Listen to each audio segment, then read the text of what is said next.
Welcome to the Red, White, and Rude, episode 45. I am your host, William Del Pilar, where we're serving truth with a side of snark. Tonight, we kick off with Bill Maher crashing Trump's dinner party.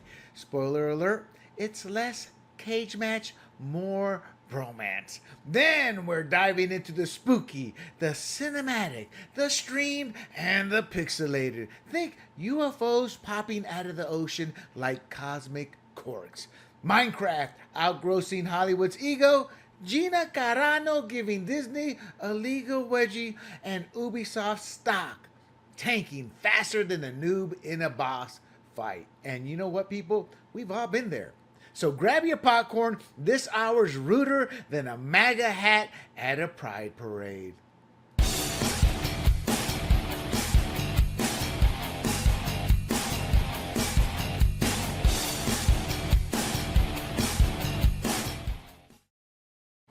Before we get going, my friends, and welcome back, do not forget to bookmark grumblingsmedia.com. Grumblingsmedia.com, where you will find this podcast, my other podcasts, as well as our sports and political podcasts as well. And I'm sure you're probably watching us either through YouTube, Rumble, Apple, Spotify, or Pandora under the handle Grumblings Media for those who aren't aware. So let's get right down to it. Bill Maher stuns Democrats with Trump dinner revelations. So, in a surprising turn of events, comedian, I guess you could call him a comedian, more outspoken liberal, Bill Maher attended a private dinner with President Donald Trump. And it was at the White House on March 31st. And this was facilitated by Kid Rock, a staunch conservative, though we did catch him drinking Bud Light once. So, obviously, this encounter has already been detailed through multiple sources, but it did reveal a civil and unexpectedly engaging side of Trump, per Maher, and it challenged Maher's long-held criticisms, and it did spark widespread debate, not really amongst conservatives, but amongst his own people, leftists. And Bill Maher is not libertarian as some want you to believe, and he's not a middle-of-the-road liberal. He says middle-of-the-road things, but he's a hardcore leftist. Why his hate of Trump? So I don't think overall this dinner changed anything in how Bill Maher's going to treat Donald Trump, but he was cordial, he was polite, and I think he was just impressed at the fact he got invited to the White House, and it happened, and the president was extremely cordial and very polite to him. So he's obviously, by what I've just said, and for most of you who know, Bill Maher's a longtime outspoken leftist Democrat. This was a private dinner. It was at Kid Rock who did help set it up. And Dana White was also in attendance. Barr said the evening was civil, surprisingly pleasant, and it was a stark contrast in terms of the usual critical stance Trump has towards him and vice versa. Obviously, as you can tell, that was a small gathering, very intimate. So they got to talk a lot of back and forth, I would imagine. For those of you not aware, Bill Maher is already 69. Now, I got to admit, the man looks pretty good to be 69. He's a host of HBO's Real Time with Bill Maher, which is a late-night talk show format that blends comedy, interviews, and political commentary. It's pretty much known for its political commentary now. So he has a built-in reputation as a liberal voice. He started out more libertarian for some people, then he just went full-blown leftist. I don't know why. So he mocks Republicans, especially Trump. He'll chastise Democrats, but he never mocks them, you know. So his feud with Trump does span years. Maher's called him names like a narcissist, authoritarian. Trump's retaliated with a sleazebag, low-life dummy. At the end of the day, what you have is Bill Maher, a pure-play leftist who feels leftism has gone too far, though I'm sure he probably did vote for Kamala Harris if he hasn't already said it, which means it's not far enough for him not to vote for her. So these people like Maher, they may say one thing, but when it comes to that polling day or voting day, cha-ching, Democrat. So I always take everything he says with a grain of salt because they tend to lie a lot, and he does, in terms of his middle-of-the-road statements versus how he votes. And I bring that up because he's been on the crap crusade against Democrats. He wants them to shift further to the center. Maybe that is who Bill Maher is, but he's still voting hardcore leftist because he won't vote Republican. So he has claimed to be someone who dislikes both political extremes, and I get it. But again, when it comes to voting, he still votes Democrat. So the dinner, getting back to the dinner, it was initiated by Kid Rock, who is obviously a big Trump supporter. He appeared on Maher's podcast Club Random, and he proposed to hey, let's have dinner with Trump. And Kid Rock said himself that, hey, man, I took a big risk here. And what he wanted to do was to show that Trump could be civil to Maher, and he wanted to see if they could bridge some divides. And face-to-face interactions always reduce hostility. So that is true. Let me tell you something, people here. All the stuff we say online, we never say to one another's face, myself included. In my defense, and I always say this because it's the truth, I never attack anybody. I react to them. And, well, you're attacking them. No, I'm reacting to them being bleep hoes, to them attacking somebody else, to them saying something that's a lie. So yeah, I will respond, but I won't go out and attack somebody openly just to attack them for clicks. Now, Trump, he didn't really care for this meeting. He's got better things to do. It's true. Bill Maher's not a leader of a nation. He's not somebody of importance that's going to sway policy or anything like that. He's just a talking head. So he said, okay, let's do the dinner as a favor to Kid Rock. He stated it might be fun or it might not. So obviously, Kid Rock was pivotal in all this, and he was at the dinner. Now, this past Friday, he talked about this, not Kid Rock, but Bill Maher. He did a 14-minute monologue to what he called his book report on the White House visit. And as I said, this wasn't a meeting of anybody. It wasn't a big summit meeting. I think Bill Maher himself played it up to be a big-time summit meeting, then downplayed it, giving his book report. But he was pumping this up because it was a big moment for him in his life. He'd never been to the White House, never been invited, despite being a big-time Democrat donor and a Democrat voice. So he did not go MAGA, and he faced no pressure to do so. He said Trump was gracious, said Trump was measured. He found his demeanor surprising compared to the public persona. We don't. We have come to learn from many individuals over and over and over. That is who Trump is in person. He's a real person, a real guy. That drives all the TDSers, the Democrats, progressive, and mainstream media, because Trump is likable. So Maher was saying that Trump, quote, a different guy one-on-one, unquote. So I think the big question here is, how is Bill Maher going to treat him moving forward? Maher noted that Trump laughed, including at himself, was not fake. He says he knows what fake is. I guess the big thing is Maher had his staff have a list of insults Trump has done about Bill Maher, and there are about 60 of them. Put them all on a sheet of paper and asked Trump to sign it. And Trump did. Though they did cover serious topics. The Gaza conflict, Trump's proposed third term, and there were obviously lighter moments and jokes. So it was probably a real in-depth conversation.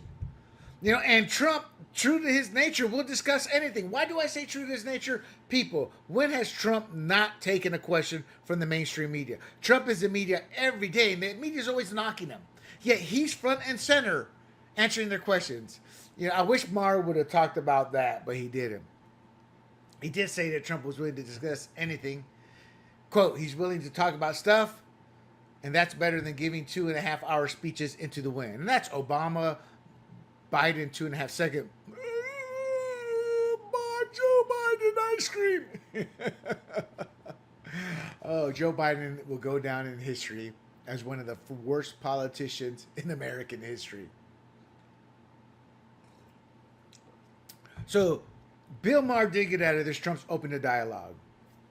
He says he did challenge Trump on issues such as praising Obama's Iran nuclear deal. See, the problem with Bill Maher praising Obama's nuclear Iran deals, we don't know. They didn't let inspectors in, so he can sit there and say anything about the reducing their uranium allotment, etc., etc.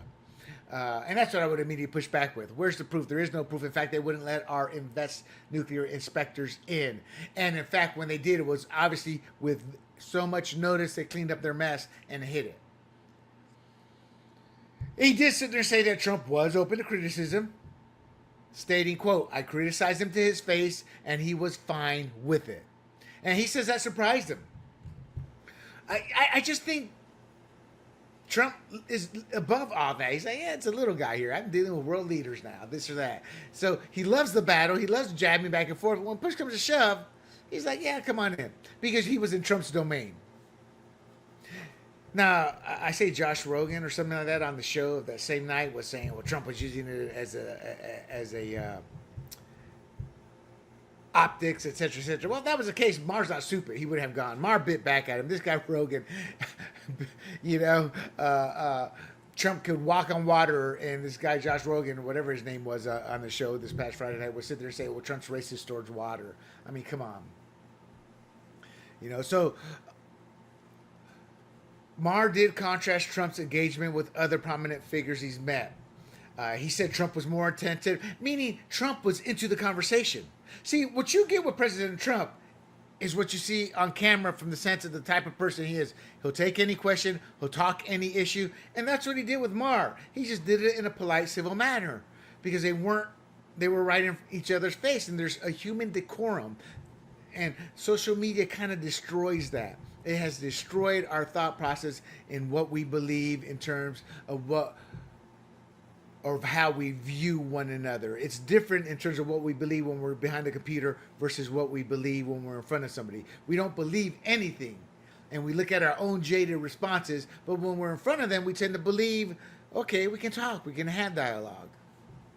I remember I was talking to the San Diego County Democrat chair. Oh, we're not that far apart, this, that, super polite. She was at an event, a debate I was putting on. Then a week later, she calls us all Hitlers. I'm like, yo soy Latino, idiota puta, vete carajo. That really irked me. But it shows who and what Democrats were and are. So Maher noted conversational style, including no BS. It was very direct. Now, he calls Trump a liar. Trump's a storyteller. Maher's a liar. I've caught Maher in so many lies he stated on that show, and he pushes the lie.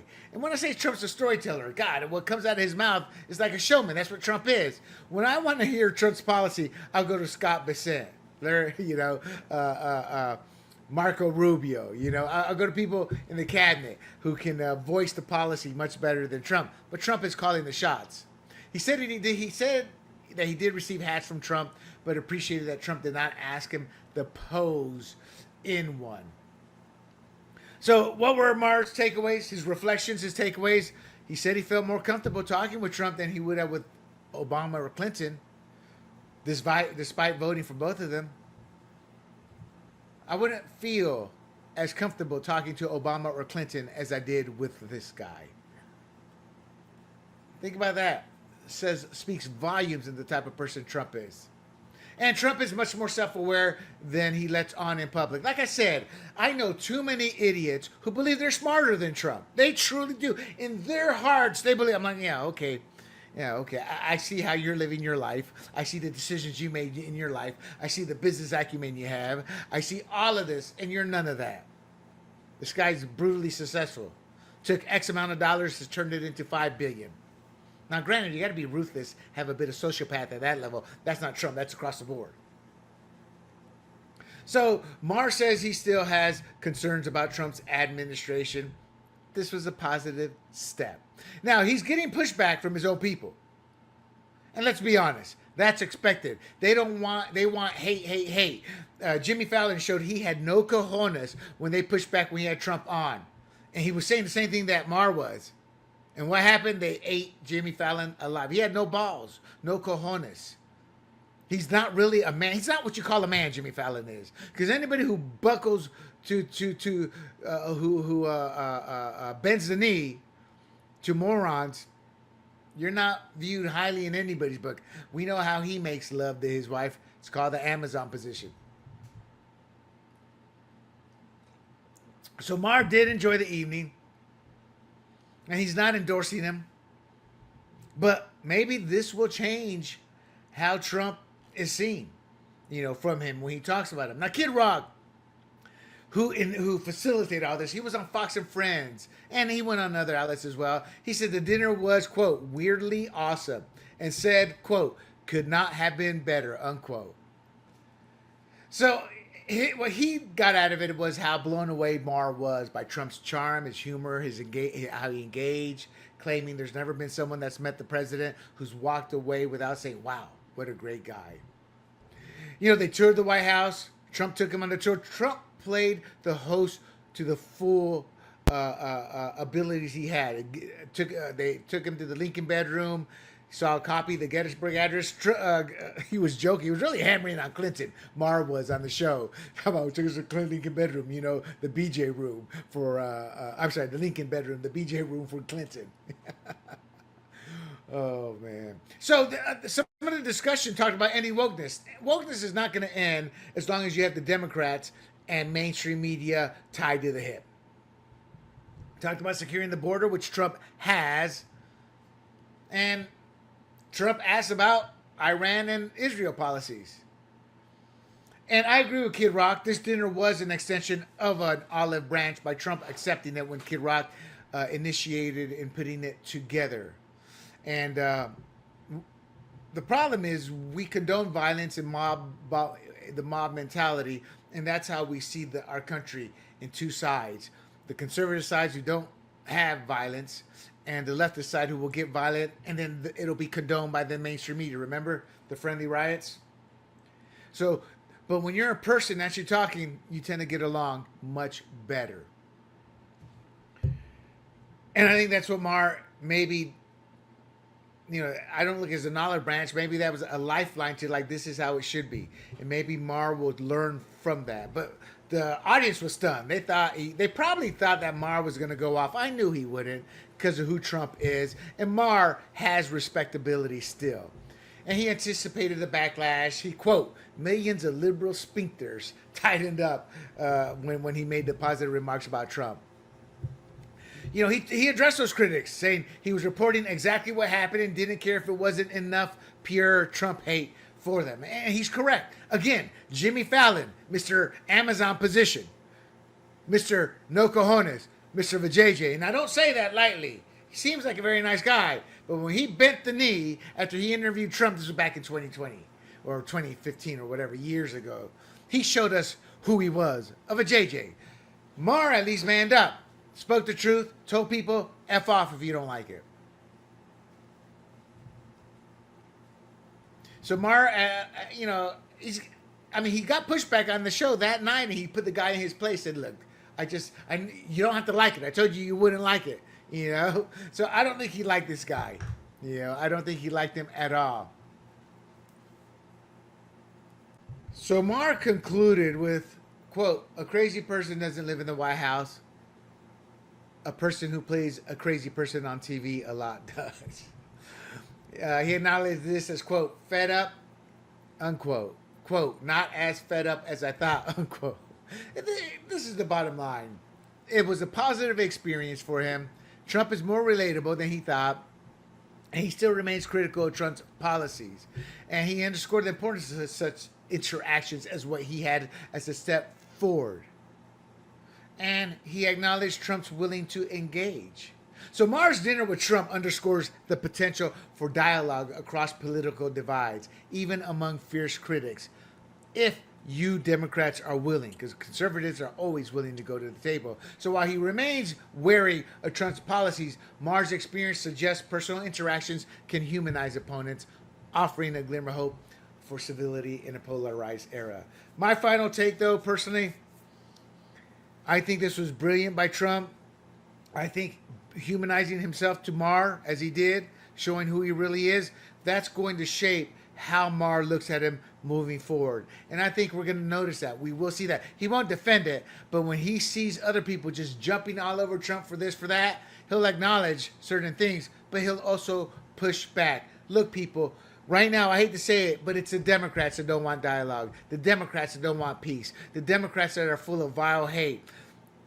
Doge is removing waste, fraud, and abuse, and Democrats don't want that. Why? Because USAID was a grift that they were able to use government funds, government money to reward their own people. We saw that. That's documented fact, and they're fighting that.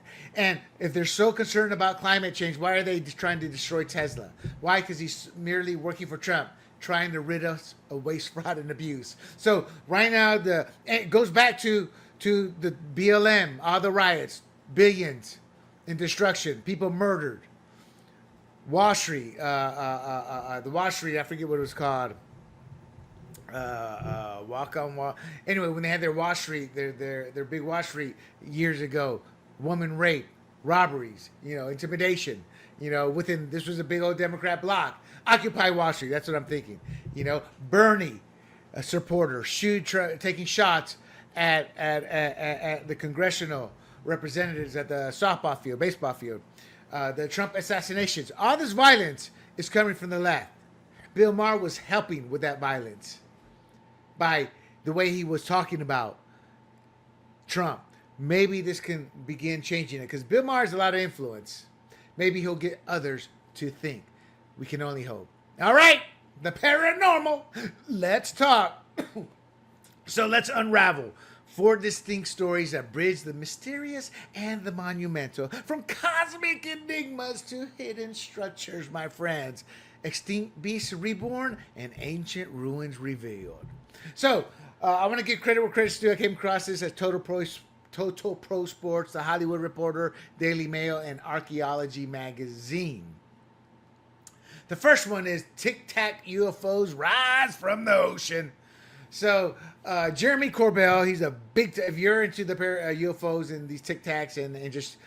who Jeremy Corbell is. And George Knapp is a legend in the UFO world. They released never-before-seen Navy footage on their Weaponized podcast, prompting the article, not just Total Pro Sports, this article was everywhere.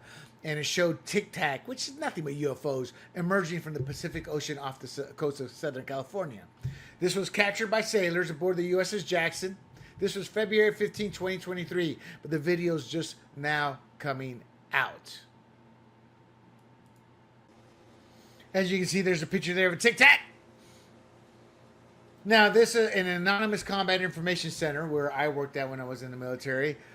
Described the 4 objects as shooting from the water, showing no engine heat or propulsion trails. And this echoes the 2004 USS Nimitz Tic-Tac incident. And the footage has been verified with Navy personnel. And Corbell suggests these events hint at advanced, possibly non-human technology. So this release, what it's doing, it's going to reignite questions about whether these crafts are classified tech, foreign surveillance, or something else. My take is, I don't think it's human made. I mean, these... If this was... some people try to say, well, it's us. We're testing this stuff, or it's Russia, China.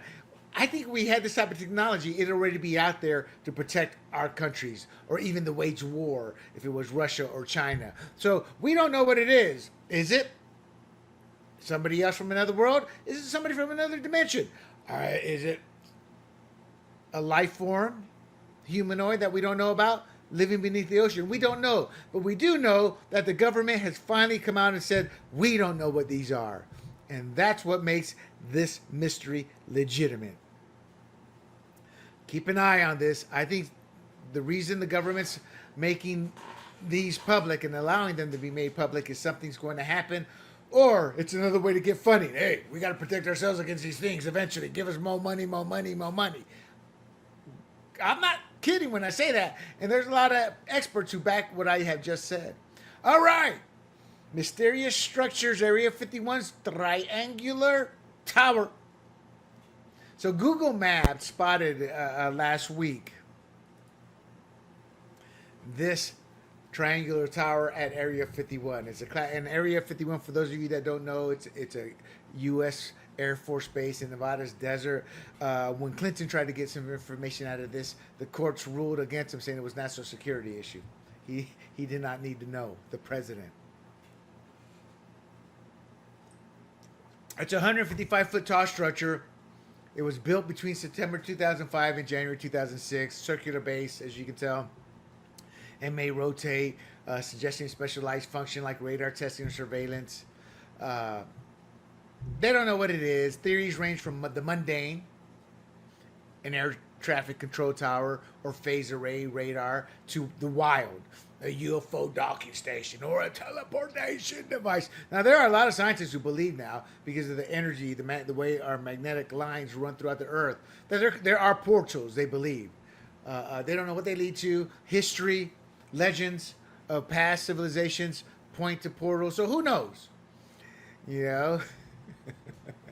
And obviously social media, it's alien charging docks, or it's the monolith from Stanley Kubrick's 2001 Space Odyssey.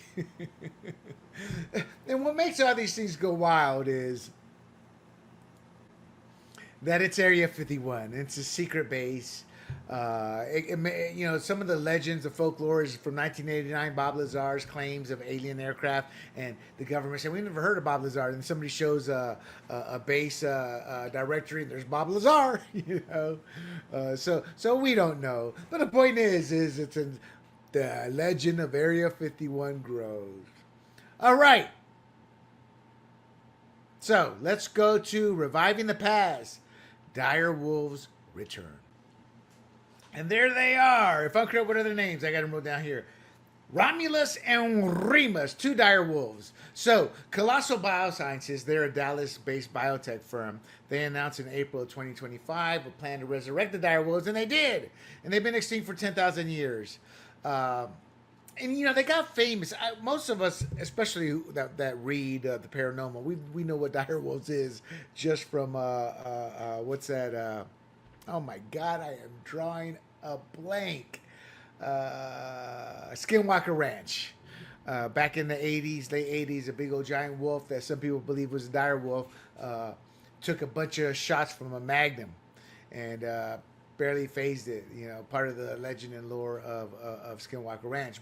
So a lot of people have already heard of this. But in essence, what happened is this company used something called the CRISPR to insert dire wolf traits, the white coats, the thicker fur, into gray wolf cells, creating hybrids, 99.5% gray wolf DNA. But it does raise questions about whether these are true dire wolves or engineered approximations. I think it's obviously the latter. Unless they have the actual dire wolf DNA, it's not. So there are risks to this. There are risks to this. The dire wolves, just for you who don't know, they were Ice Age predators. They roamed North America, humongous jaws, heavier builds than gray wolves, and their fossils have been found in places like the La Brea tar pits. I knew of them because of I read up on the paranormal all the time. But Games of Thrones fame. I never watched Games of Thrones, don't have HBO, but I can imagine how they were used there, And Romulus and Remus are the names of them again. So there are ethical concerns if the wolves will struggle without their ancestral social structure or prey. My take is even more simplistic. They're bigger than gray wolves. Are they man-eaters? We don't know. We don't know what that 0.5% DNA is going to do. We're going to have to wait and see. But their broader mission includes reviving mammoths, who we probably do have the DNA because we have them frozen, and dodos. And they're backed by $435 million. They're viewed as a de-extinction company in terms of how they see themselves. Some people believe it's just a spectacle. They're making fools of themselves. They're risking creating super wolves. That's my take. It's fine and dandy till one of these dire wolves takes a man out or eats somebody. And trust me, if they're going to do this here, it's only a matter of time before we get a Jurassic Park scenario in terms of they try to clone one. So we'll have to wait and see. Okay, so what happens when we have earthquakes? Lots of things happen when the cracks of the world, the earth, happen. And here's one. In this past February in Myanmar, it exposed a buried structure after an earthquake. And my point in this story, we don't know what's under the ground. There's so much history. We talk about lost civilizations. Look at that. That was lost in time. Now, this goes back to the pagan kingdom, the 9th through 13th century. So it's fairly recent, in terms of the history of this. But it was lost. This was lost. And what else is lost? What's underwater that's lost?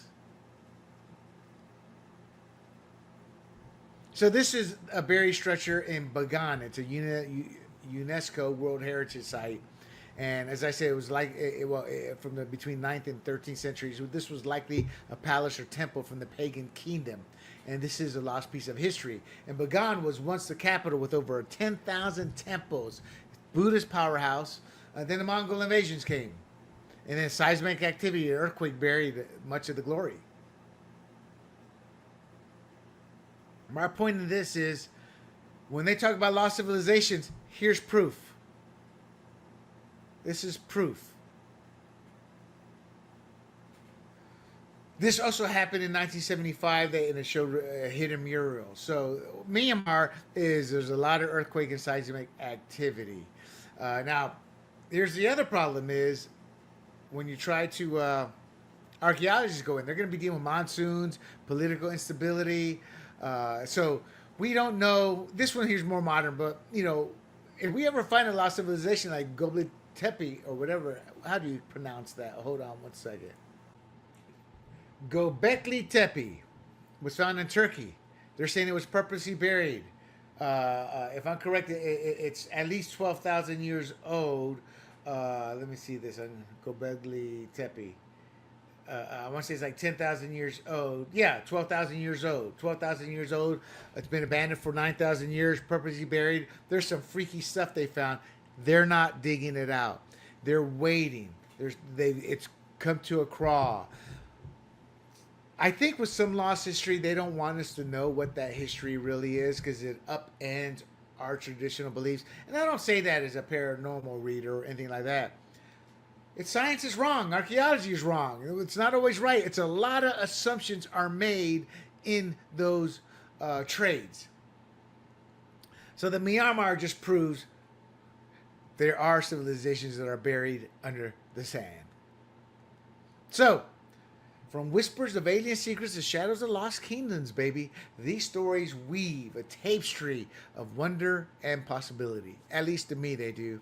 Whether it's science-defying extinction, governments dodging truth, or Earth itself revealing history, each one of these stories challenges what we think we know. Stay open, my friend. Keep your mind open is all I ask to the mysteries, and we'll eventually return to the red, white, and rude with more stories like this. All right, Hollywood and movies, reality checks. Let's dive into the movie segment, buzzing with Hollywood's latest pulse, capturing the industry's highs and the industry lows. More lows than highs recently. So 4 stories are driving the talk here today. Minecraft's fan-powered upset. Lawrence Fishburne's Matrix standoff. That was interesting. The Fantastic Four's reboot, wrestling with Marvel Comic Universe's woke baggage. Sue Storm, that's a piece of work, that actress. And China's terror-fueled grip on Tinseltown. We're going to round it out with Thunderbolts, and that's going to test Marvel's spark under similar scrutiny if they can survive. This is the final movie, I think, the Phase 5, and it's not looking good. So, let's first talk about Minecraft's mode-breaking triumph. So, the Minecraft movie grossed over $400 million globally. All right, let's talk about the Minecraft movie here. Made lots of money. Lots of money. I'm trying to find my notes how much exactly it made in the first week. And it's actually entering the second week of release, but it grossed over $400 million globally already. It's dwarfed any other video game adaptations. Mortal Kombat's $84 million, Tomb Raider $274 million. It had a $100 million budget. So that is a big budget, but it's a lean budget compared to what Marvel's been doing, $250 million. And Unlike other failed game adaptations, Assassin's Creed 240 million was critical flop, or Warcraft 440 million, a domestic dud. China helped save it. So Minecraft has sidestepped all of that. It's a 90-minute adventure, and it's kind of mirrored the game's open-ended style, not Hollywood's over-engineered epic. So it doesn't line up exactly with the game, to be quite honest here, but the director leaned into the Minecraft's core, the building, the surviving, the exploring, and he had practical sets. It mimicked the blocky aesthetics, unlike Sonic's CGI style. But those are two different genres, actually. So they gained the fan trust. The actors were not important here as much as the story itself, the sets, how the director went around. This movie was not marketed around the actors. So, this is what you call light escapism. You know, and that's kind of what this country wants. I mean, we're being shoved. Woke this, woke that, woke this, woke that. This was more geared towards a lighter fare, you know? There's 140 million active players who play this game. So they had a base to go from. Then there was the TikTok frenzy. See, the thing about Minecraft, I guess, to me, I don't know if I'm correct. I've always envisioned it kind of like today's modern Lego, you know, computer-wise, you know, for this generation's. But there were fan trailers, there were cosplay screenings, TikTok frenzy all over this. So they got the fans involved. Gaming used to do this. When they would put a new game, and I'm sure they probably still do, but they have all this free stuff for the fans to go make their own trailers and make their wallpaper, stuff like that. That kind of changed a bit, you know? The fans were looked at as secondary, like you're just going to accept what we like in the gaming world. And that has hurt the release of some of these adaptations because Hollywood is taking it to continue that mental attitude. So this game did not, or this movie did not do that. So it's an anti-formula here, and because Hollywood did, they'll bank on Dwayne Johnson and Rampage, you know, for example. So maybe this game is an industry wake-up. You don't have to spend $200-300 million. You don't have to have that bloat. Brad Pitt makes a lot of money. His movies barely make a profit because of the cost of the movie, his salary, etc. Tom Cruise too. Woody Allen, on the flip side, always made a profit. He'd only pay his actors X amount. That was it. Don't like it, don't do it. And this shows Hollywood can be successful if they go back to that model. Have a budget-smart adaptations.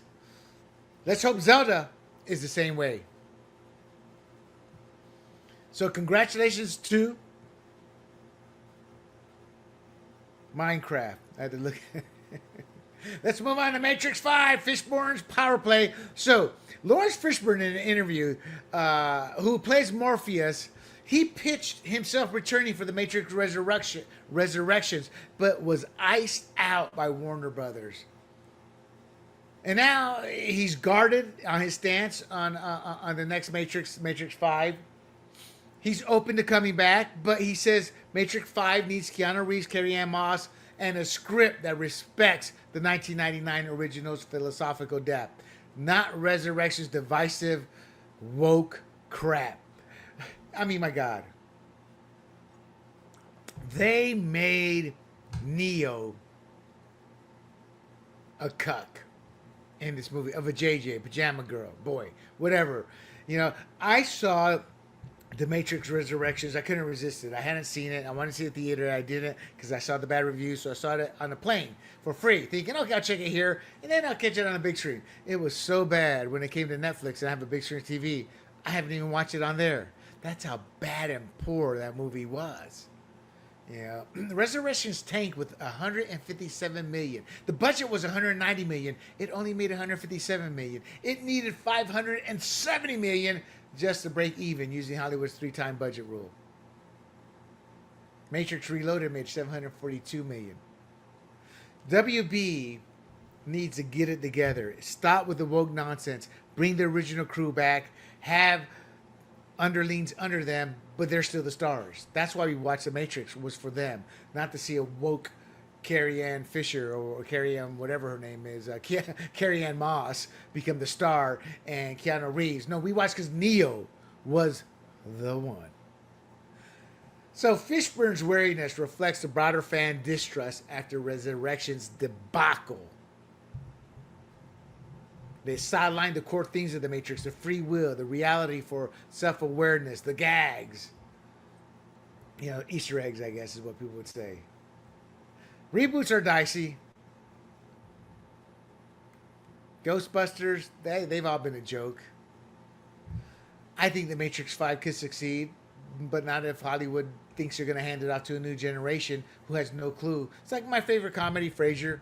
Frasier came back, redid it. It was terrible, horrible. They went away from the original formula. So what's next? Rumors swirl of a prequel or multiverse angle. Who cares? Let's bring Fishburne back. Let's bring Reeves back. Let's bring Carrie Ann Moss back. Let's bring the original crew back. Hell, find a way for somebody to have Mr. Smith on a disc and plug it in. All right. Let's get to the Fantastic Four's reboot, Tightrope. Well, real quick, before we go into that, The Matrix was you're not going to be able to miss type movie. There's movies like that. And granted, that's just a statement, a saying, but it's based off the assumption, just don't screw it up. When you screw things up, go away from what made the original movies so good. It's the theme, like I said, the self-awareness. It's the joking with themselves. Neo being the one. When you start going away from that, in this case with Resurrection, becoming just woke trash garbage. Well acted. I mean, I can't argue for that, about that. Can't argue the CGI or any of that. But the story was horrible. And then they're at a point you go, oh God, not again. Can't I just enjoy a movie? And until Hollywood understands that, they're going to continue losing big money. Snow White, Captain America. Look, Steve Rogers, Captain America. You know, not the guy who they had playing him. You know, stuff like that. Go back to the core. All right, let's move on to Fantastic Four's reboot, which I believe is likely to be another failure. So, Marvel Comic Universe's High Wire Act, Fantastic Four: First Steps, comes out this July. It aims to launch Phase 6 of the Marvel Comics universe. The 2015 one bombed. They went woke. They also, as minorities love to say, they culturally appropriated Johnny Storm, who was Sue Storm's brother. One's white, one's black. That can happen, but it was because they were woke and it tanked. Fans did not want it. Once they saw that, half the fans were out. And it had nothing to do with racism. You're changing everything up. And the Comics Corps, the 1960s Comic Corps, was set in a certain era. Every movie has failed to capture that essence because they've tried to modernize it. I wish it would do a Fantastic Four in the 60s, before with the space race, etc., etc. The modernity shift, diverse casting, social themes, progressive agendas, the Marvels, Thor, Love and Thunder. You know, so first step, is it going to continue? So Johnny Storm was a womanizer, loved women, hot, good looking. He was a playboy. They're taking that away. But the worst one is Sue Storm. She was like the mama figure. She was the one who kept all that testosterone in check. She was the maternal anchor. She had a warmth that steadied the team's testosterone. She could shift it from an overly assertive message to bringing it back. And this is all the comics I'm talking about. Now, they're risking all that because the actress who's playing her said, I wanted a little bit of this woke Sue. And she hasn't necessarily said that, but that's what she wants. Phase 5 has struggled. Marvel Comics Universe Phase 5's Ant-Man and the Wasp, Quantumania was a bust. And it just went on. Captain America, the Marvels, all of that crap. There's a perception problem. So even if First Steps avoids heavy agendas, there's a woke stigma with the Marvel Comics universe. And it's cemented by Phase 5's divisive reception. We don't like it. We don't want it. We're not going to pay to see it. Pedro Pascal's Reed Richards and Vanessa Kirby's Sue Storm, that's the star power. I'll be honest, Nobody knows who Pedro Pascal is. He's just another average name in a industry that now lacks superstars. In terms of superstars being able to get people out to the theater. There's rumored tweets to Galactus, and they're gonna gender swap the Silver Surfer. Oh my God! See, that's what I mean by the wokeness. When you're adapting tales, purists will always rule. That's your foundation for paying to see it. And when you ruin that, you ruin your movie. Marvel's is actually at crossroads. Disney is with this. We'll see how it pans out. I think until you get back, I mean, you can adapt. My take is you can adapt a lot of these comic book stories. But when you veer away from them to shift your message in, you begin to fail. That's what Phase 5 has been. Let's move on to China. Hollywood's tied to China's $7 billion market. They're not tied. They just want in. They reshape their films to dodge Beijing censorship. No politics, no both themes. I actually don't mind that, to be quite honest. They do all that to secure releases. Fans call that a sellout. I'm like, I get why China does it. Completely different culture. But I'm tired of the wokeness. And China's like, we're going to have none of that. You want in on here? You remove all that crap. And they do. And what's even worse for Hollywood, they'll make like a quarter off of each dollar over there. Maybe less, 10 cents to 25 cents off of each dollar.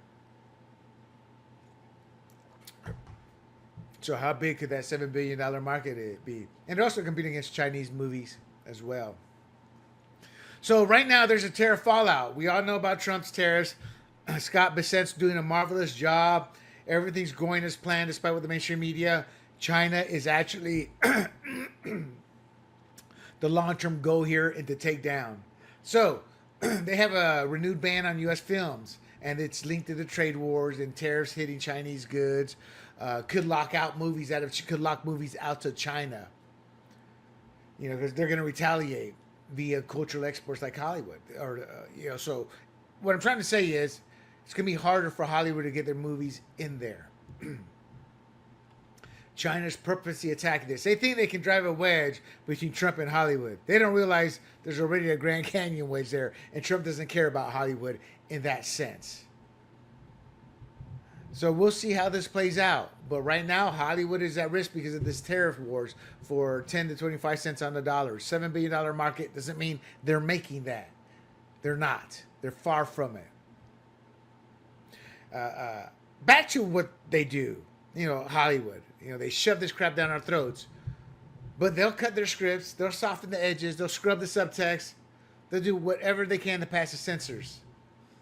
And it's costing them in their hypocrisy. How the hell they can look in the mirror, I don't know. It's not costing them in hypocrisy. They don't care about that, to be quite honest. It's costing them in the sense of this political wars, costing them entry into the pennies they make. And they don't like that.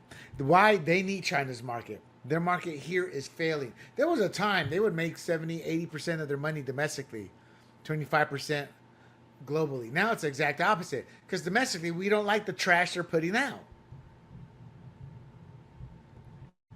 So Beijing's curbing films to counter their economic hits, and they don't like that. They're trying to use Hollywood as leverage in a trade feud.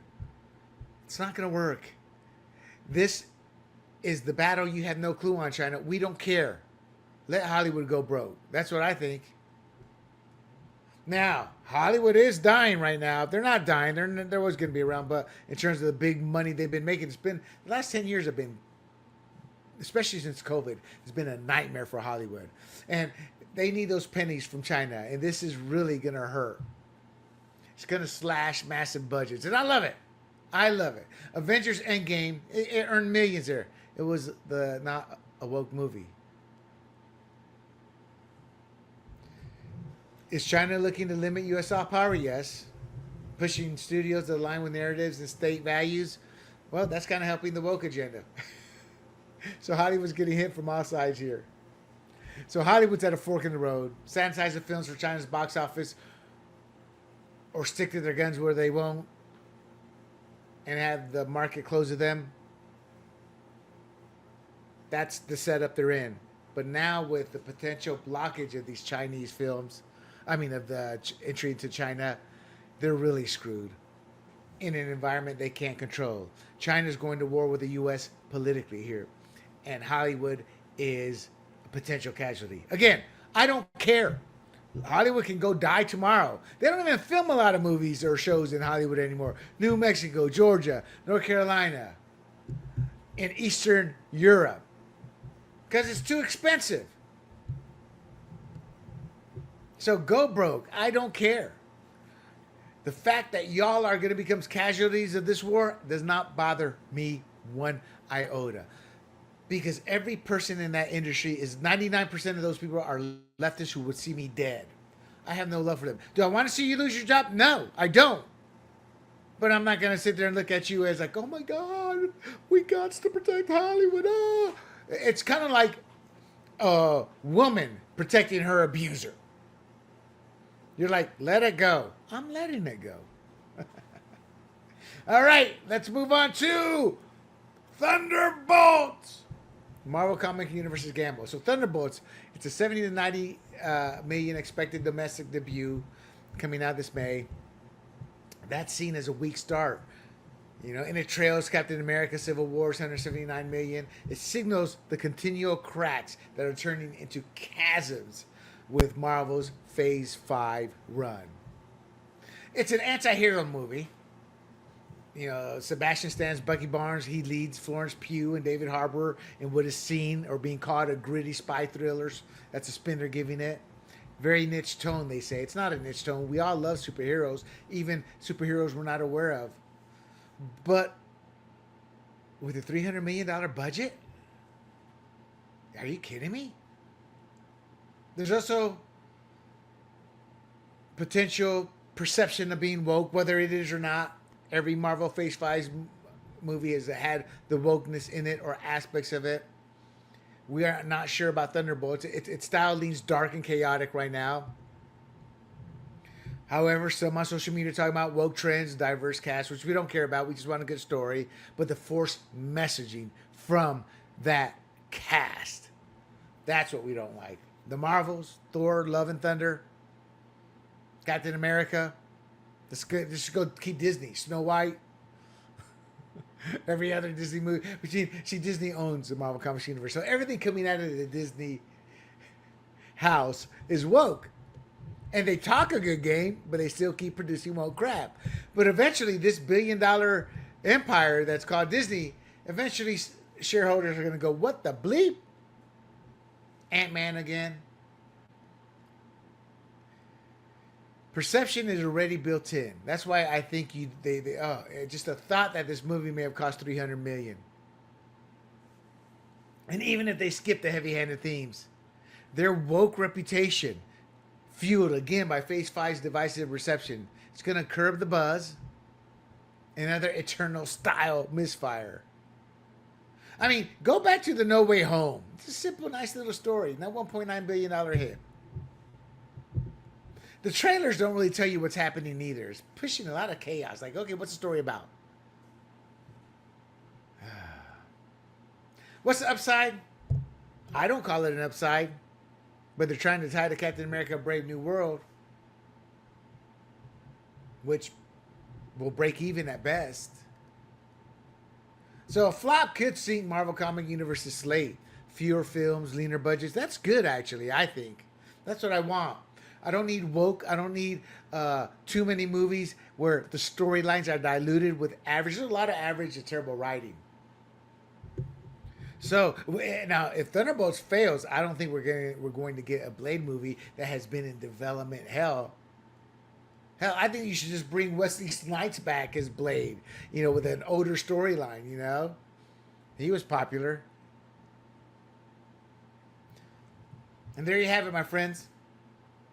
That is the Hollywood polls. Triumphs, clashes, and high-stakes bets. Minecraft's $400 million win is rewriting the game, showing fans hold the cards. You deliver what fans want, we will show up. Fishburne's Matrix stand, hey, you have a great cast, or you bring back the old cast, have a great storyline, and I'm in. Because you didn't want me for the last woke crap you did. And now with that woke crap, I'm thinking twice with his Matrix 5. Fantastic Four, Comic Love, or Marvel Comic Universe's Phase 5 Woke Shadow is what we're seeing here. Fans are on edge. I'm not. I've already got it as woke based off the interview, the actress that's playing Sue Storm. Them taking away Johnny Storm's Playboy attitude. So no, I'm not even going to bother. You know, I do have Disney Plus. It's forced on me because I have Hulu. They forced Disney Plus and ESPN Plus. I'm paying an extra, what, $10 a month on it for it, if not more, for that crap. I can tell you how many times on one hand over the past year I've gone to Disney. One was for Moon Knight. That was maybe a couple years ago now. 2-3 years ago now, if not longer. And then I went for Wolverine. Deadpool and Wolverine. Now we're probably going to watch Mona too. But that's about it. I count on one hand. You have nothing that I like, Disney. Then we cover China's terror-fueled grip. It's going to test the studio's spine. Not really. They've already bent the knee to China. There, we're going to see how much of the fallout Hollywood can deal with. I think all this wokeness, China, everything, Hollywood's going to become leaner. It's going to take this. It's like a drunk hitting rock bottom and realizing I need to change. This is what's happening with Hollywood. Between China, the political war with the U.S. over tariffs that's starting up, combined with the censorship, combined with the wokeness, combined with the domestic audience cratering, the global audience plateauing at best. These are the fault lines of where movies are headed, I believe. Now, there's plenty to unpack as we keep moving forward, and I will make sure I bring that to you. All right, let us move on to television and streaming news, ugly tales. So let's unpack two seismic stories in entertainment today. We're going to dive into the collapse of a major franchise project and a legal battle that's rocking Hollywood, and it will rock it. Props to the Park Place and bounding into comics in The Bleeding Fool. So, we're going to talk about Amazon's Tomb Raider debacle and Gina Carano's courtroom win against Disney. So let's break it down. So we're going to start with Gina Carano. A federal judge denied Disney's motion to dismiss her wrongful termination lawsuit. That happened a while ago. That's just bringing you up to speed. So Carano was fired from The Mandalorian in 2021 over social media posts, while Pedro Pascal was allowed to post all his political crap he wanted with nothing happening to him. That is free speech issue in the minds of many. I don't. They can sit there and do what they want, but it's hypocritical. And that's what she's saying. Why'd you fire me? You treated me differently. See, that's the thing about law and precedent. When you allow one thing to happen to somebody, then you let somebody go or fire somebody or punish them for doing the same thing, that's when the courts can come in and go, well, we don't care if you're private. You treated this person differently than that person. And that's kind of what's happened here. You know, so the court ordered Disney to produce documents. They've been stonewalling these documents that her team has requested, and by legal rights, they should have. And Disney has been withholding them. And these documents are critical to proving the discriminatory practices. I think what Disney has been doing is cleaning it up, destroying documents. My opinion. I'm not saying they have, but I believe they probably have destroying documents, destroying evidence, and they're going to hand them nothing. But regardless, they have to turn it over per the court. So she hailed the ruling as a step toward justice, and I agree. And so the lawsuit, if you haven't figured it out, alleges Disney targeted Carano for her political opinions. And she's seeking reinstatement and damages. I think Disney's going to eventually settle out. Now, who's backing Carano? Elon Musk and S-Corp. They're funding her case. Good for her. They're framing this as a stand against Hollywood's alleged cancel culture. And I agree. This ruling will influence how studios navigate talent contracts amid public backlash over personal beliefs. I think what they need to do, get them to sign a release. You will not talk politics. You are an actor. Politics are destroying us. No politics. Well, then you don't want the job bad enough then. And that's for either or. I just want to enjoy the movie. I don't care about your politics, actor, actress. I want to enjoy your role there. But once you throw your politics in, I will never watch another Robert De Niro movie. There's some show he has on Netflix. I'm going to watch it. Screw him. You're missing some good quality shows. No, I'm not. I say this every other week on this show. I'm watching a lot of Indian films, a lot of Asian films, a lot of Nordic film, Sweden, and those type. I've actually grown as a viewer. You should too. All right, Amazon's live-action Tomb Raider series, led by Phoebe Waller-Bridge, is canceled after years in development. No script and no deliverables produced. If I'm Amazon, I'm looking to sue that woman.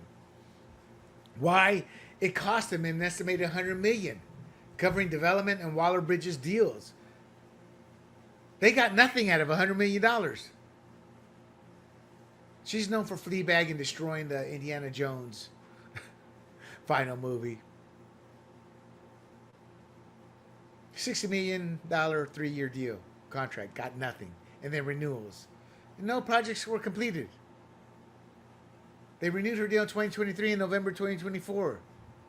And they made it even better for her. They don't even get first look.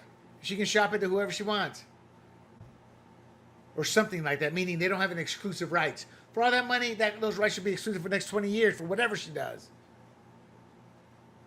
2 writers' rooms failed to produce a workable script. She should have been producing a God-given script with $100 million.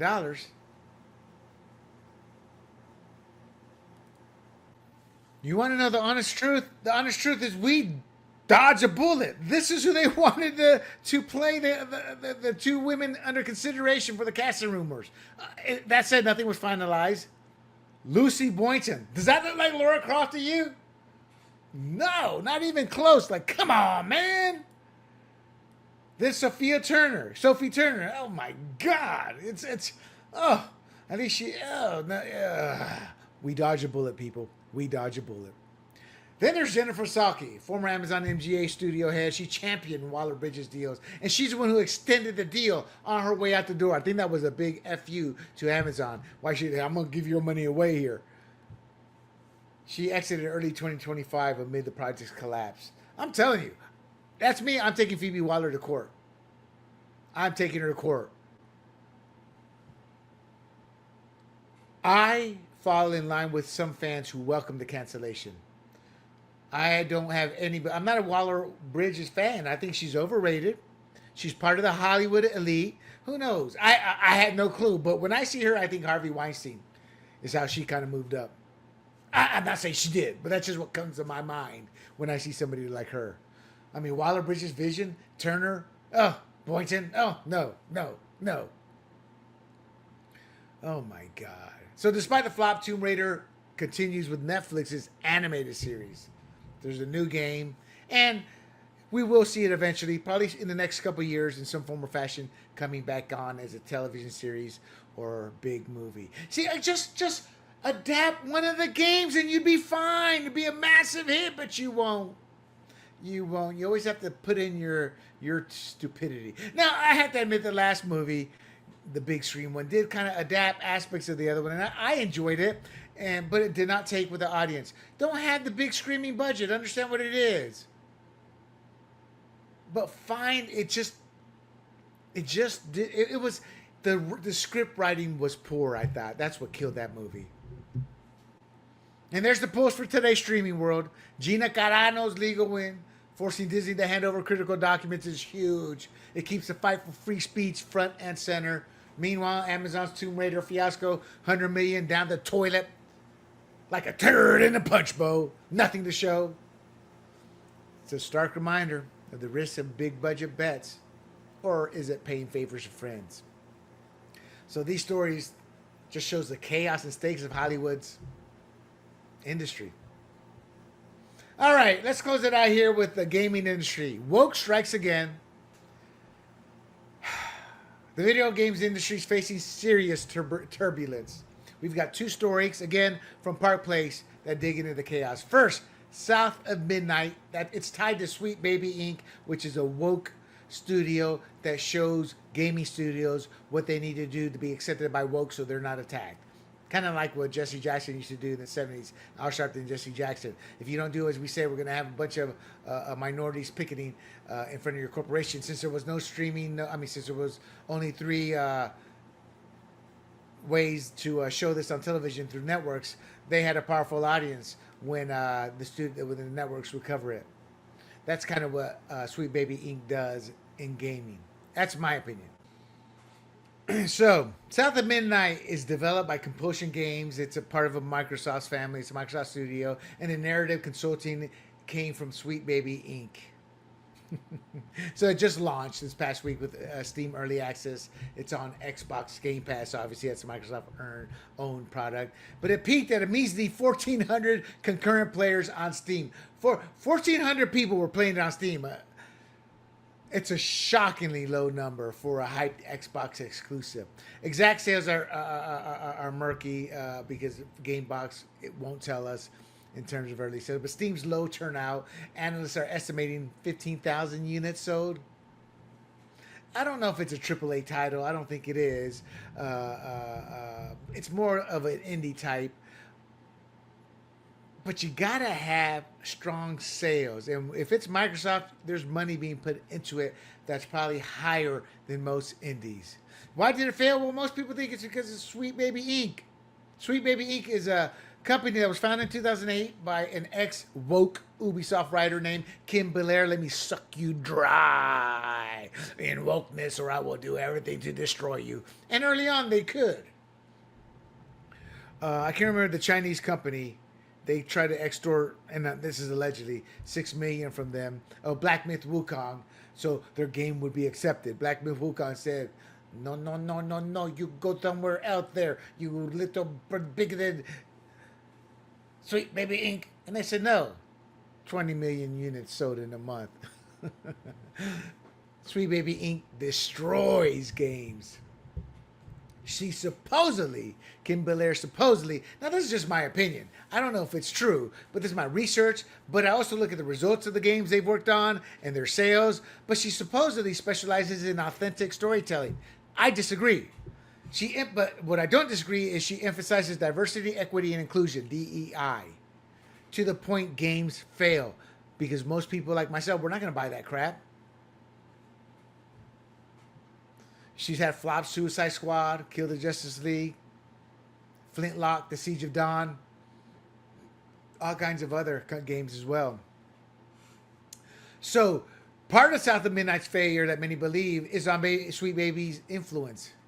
Their DEI-driven narrative, centered on a black protagonist. Look, I have played as black characters. I don't care. What I care about is a crappy story, the terrible voice acting, and the woke messaging. So Hazel is exploring Southern folklore. We wanted gameplay over woke storytelling. I mean, I'd buy South of Midnight if it was any good. I buy games where I see the reviews are great from the other gamers.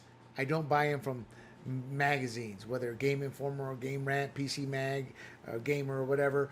I look for what the people are saying, not what the companies. Why not the companies? Well, the companies have been paid money for advertising with a wink, wink. Our review is looking good, huh? Wink, wink. Yes, it is. Okay, here's that 30,000 we promised for next month's advertising.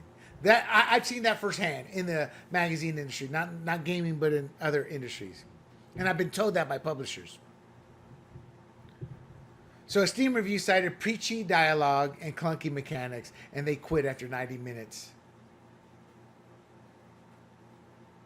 Now, this doesn't help. I don't know if it's true, but see, this is what hurts him. Hazel, they said, was originally an Anglo character who was race swapped after Sweet Baby Inc. came in and put their thumbs on it. That came through Grums on X, so I don't know if that's true, but we're at an era where tribalism is so bad that whether it wouldn't matter in the past, now it matters. It's like you're trying to whitewash everything. And using your own language, you have just culturally appropriated something. So it's the messaging. It's what we're trying to shove down the throat of people who just want to play a good game. So when they hear this, they're like, why bother? I'm not going to waste my $30 on this indie game. I say 30 because indie games tend to be much cheaper. I don't know how much this is going to cost. But this is what people call forced inclusivity. Fair or not, that's what it is. It's no different than Assassin's Creed Shadows, which is tanking. It's going to earn money, but it needs to earn blockbuster money. It's not going to earn that. Real quick, Compulsion Games was acquired by Microsoft in 2018. I guess it was riding high after We Happy Few's niche success, but South of Midnight is their biggest big budget game, and it's a bomb. They say it's vibrant stop motion style art. It looked kind of nice when I saw it. But if it's a terrible game, see, graphics no longer can make a game. Gotta have a good story. Sweet Baby Inc., they're struggling. Their website went offline briefly in December. Sony reportedly has canceled projects with them.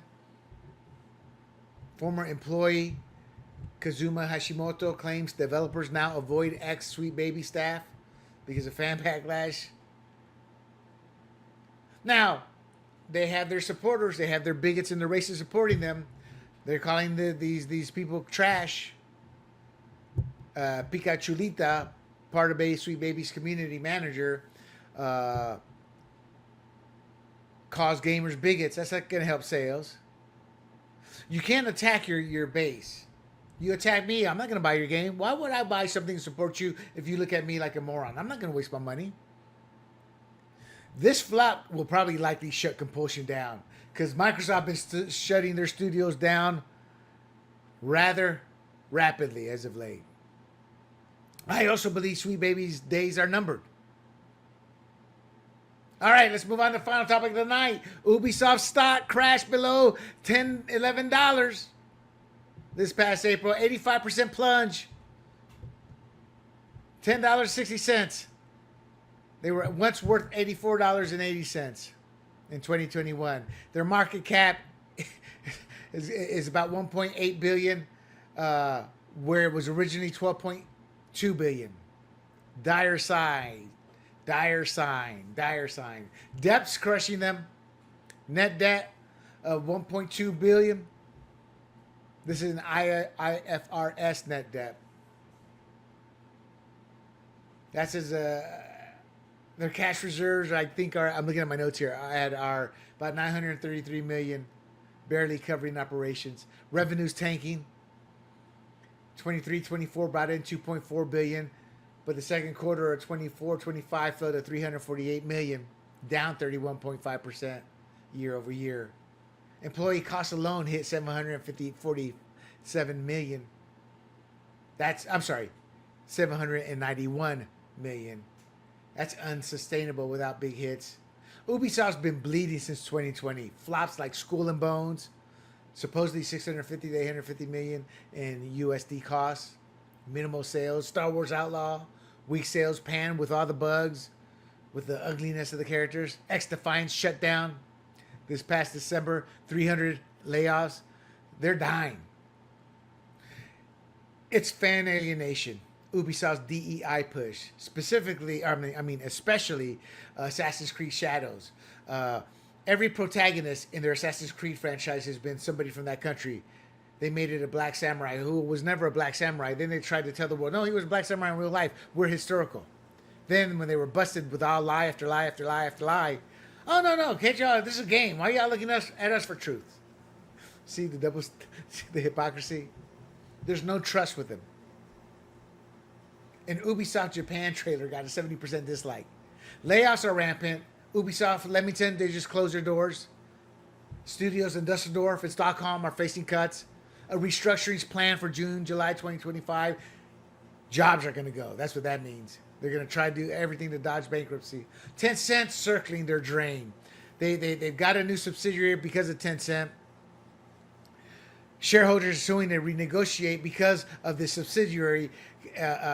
Tencent put in a billion, and it's a new company with no debt, and they put all the debt on the current company.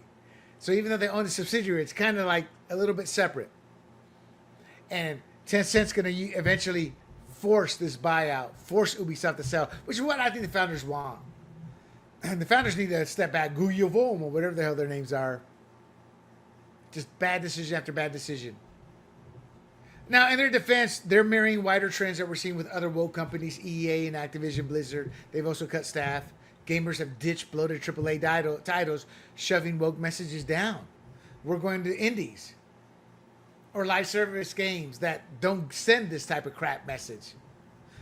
Ubisoft ignored its core audience, and that's why they're circling the drain.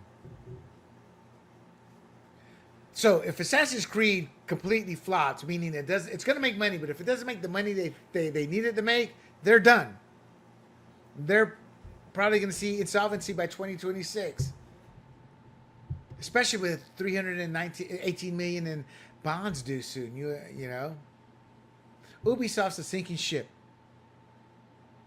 There you have it. I try to cover everything in the entertainment culture. So these stories hit like a 1-2 punch. South of Midnight's collapse. Under 1,500 players for a Game Pass darling. It shows Sweet Babies Inc.'s narrative gambles are not paying off. They never really did. It just, sometimes it takes a while for these companies to realize that, and I don't know if Microsoft still has. These narrative gambles aren't paying off. Fans are loudly rejecting them. These are agenda-driven games. Ubisoft? Ubisoft's fall, drowning in $1.4 billion of debt and a string of misfires. It warns that even giants with can't miss games can crumble when they alienate their players. So what do we get out of these two stories? We get the same truth. In gaming, ignore your audience at your peril. So we'll be watching to see what happens here. So, that's my show. That is my show, my friends. I hope you enjoyed it. Before I close it out, do not forget to bookmark grumblingsmedia.com. You can also catch us on other platforms, Rumble, YouTube, Apple, Spotify, or Pandora under the handle Grumblings Media. You can check out my points on the board. That's where I do sports culture and how it intermixes with politics at times. And I have my conservative podcast, Fired Up and Fired Up California. The former dealing with national issues, the latter with local issues. Thank you for tuning in, my friends. I hope you enjoyed our take from Maher's White House munchies to gaming's woke woes. I hope I peel back the layers of what I see as a wild world. So stay rude, stay curious, and we'll catch you next time. I am William Del Pilar for the Red, White, and Rude. And until next week, I bid you adieu. Hey everybody, this is Big John from Grumblings Media, and I just want to say thank you for watching our content. If you want to support our efforts here at Grumblings Media, just smash the subscribe button right here, totally free, or just go ahead and consume more of our great content. Click either one of these two boxes.